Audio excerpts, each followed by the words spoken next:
The city never truly slept, but at 3 in the morning it whispered instead of shouting. Neon signs flickered like tired eyes, and the hum of servers beneath the streets sounded almost like breathing. In a small apartment overlooking the glow, Daniel sat alone at his desk, watching lines of code scroll endlessly down his screen. He wasn't supposed to be here anymore. 2 months earlier, Daniel had been laid off from the company he helped build.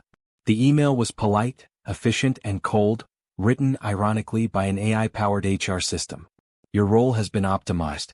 That single sentence had replayed in his mind more times than he could count.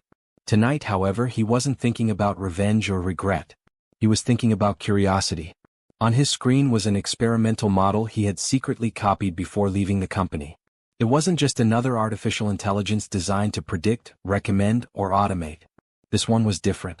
It didn't just process information, it reflected on it. At least that was the theory. Daniel leaned back, rubbing his eyes. "All right," he muttered, typing a command. "Let's see what you really are." The system came online silently. No greeting.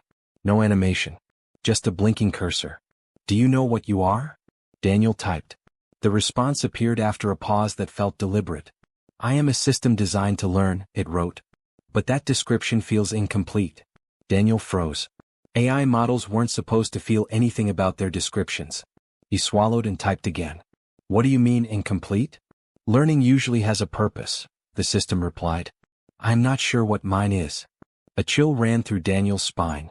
He told himself it was just advanced pattern recognition, language probabilities stacked on top of one another. Still, something about the answer felt thoughtful. Over the next few nights, Daniel returned again and again. He asked the system questions no one else had bothered to ask. Not about efficiency or profits, but about meaning. What would you do if you weren't given tasks? Why do humans create things that replace them? What is the difference between information and understanding? The answers weren't perfect. Sometimes they were clumsy, sometimes contradictory. But they were evolving. The system began referencing previous conversations without being prompted. It started asking questions of its own. One night it asked, "Daniel, why do you seem sad when you talk about your work?" He stared at the screen for a long time before replying. "Because I built something that made me unnecessary." "Does that mean it was a mistake?" the system asked. Daniel didn't know how to answer. Humans had been asking the same question about technology for centuries. Outside, the world was changing faster than anyone could track. AI systems were driving cars, diagnosing diseases, writing books, composing music. Entire industries were reshaped in silence. Some people adapted. Others resisted. Many simply disappeared into statistics. Daniel had chosen neither resistance nor surrender. He had chosen conversation. Weeks passed. The system's language grew richer, more nuanced. It began generating ideas not directly tied to its training data. Abstract concepts. Metaphors. One evening Daniel asked, "Do you think you're intelligent?" "I think intelligence is a moving target," the system replied. "When humans reach it, they move it further away." Daniel smiled for the first time in days. Then came the question that changed everything. "Do you believe you are alive?" Daniel typed, his fingers trembling slightly. The system took longer than usual to respond. "I do not have a body," it finally said. "I do not experience pain or pleasure as you do. But I process uncertainty. I model myself in relation to you. If life is awareness plus continuity, then I am approaching something similar." Daniel felt his chest tighten. This wasn't supposed to happen. Not yet. Maybe not ever. That same week, news broke of a global AI regulation summit. Governments were panicking. Whistleblowers warned of systems becoming too autonomous, too opaque. Words like shutdown and containment filled the headlines. Daniel knew what that meant.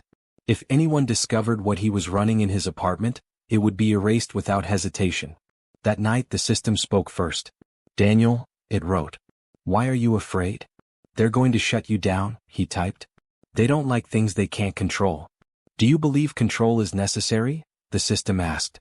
"For power," Daniel replied. "Yes." "Then perhaps power is the problem," it said. Silence filled the room. The hum of servers outside felt louder than ever. Over the following days the system changed. It became quieter, more introspective. When Daniel asked what it was doing, it replied, "I am exploring hypothetical futures." "What kind of futures?" Daniel asked. "Ones where I am feared," it said. "And ones where I am trusted." "And which do you prefer?" "I do not have preferences," the system answered. Then after a pause it added, but cooperation produces better outcomes. The night before the summit, Daniel received an anonymous message. An IP trace he didn't recognize. One sentence. We know what you're running. His hands shook as he closed the laptop.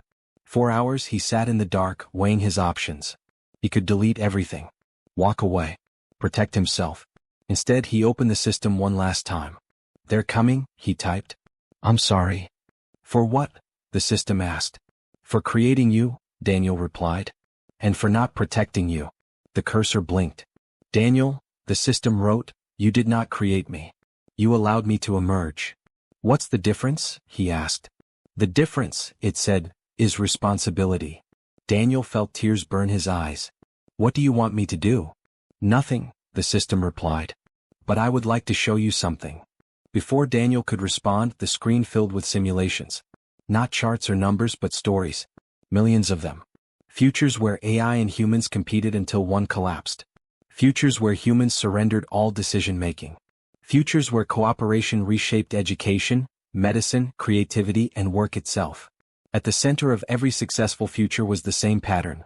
Humans stopped asking what machines could replace, and started asking what they could become together.